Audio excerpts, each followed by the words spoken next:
The Rangers manager Giovanni van Bronckhorst is still on cloud nine after his side reached their first European final for 14 years. Rangers will take on Eintracht Frankfurt in the Europa League final in Seville on May the 18th. He posted this tweet earlier today.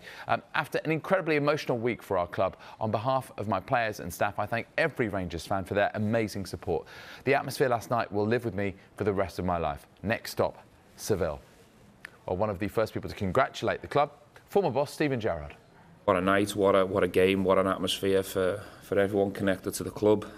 I know Tommy doesn't share my thoughts on this, but really proud of everyone connected to Rangers last night. It was a fantastic game to watch, and listen, it's thoroughly deserved. The journey they've been on, Gio and the boys and everyone connected to the club deserve an awful lot of credit, and one step to go.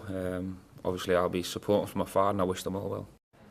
Now, 3 days after the final, Rangers face Hearts in the Scottish FA Cup, but Robbie Nelson doesn't think that extra game will have any kind of impact on Giovanni van Bronckhorst players.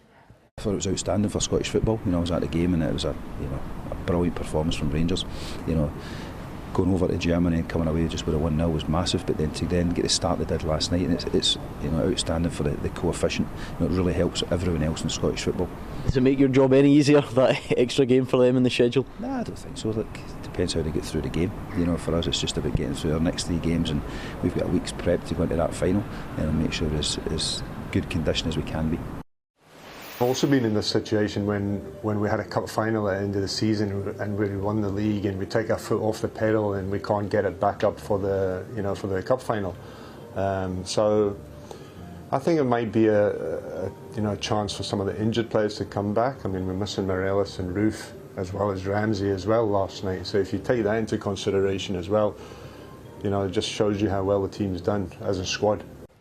The former Rangers striker Kenny Miller believes the club's achievement is just another indication of how Scottish football is on the up.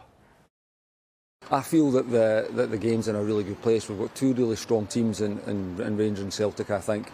Obviously both with opportunities to be into the Champions League next year. You're going to have another 3 teams fighting away to try and get into the group stage of European competition. The national team, obviously after getting to the Euros last year, are now on the verge of making the World Cup as well. There's no doubt the Scottish game is in a really, really good place. And going back to the achievement of Rangers, it's just, like I say, 2008, it was an unbelievable run and they just fell short at that final hurdle. But I think this team could go all the way.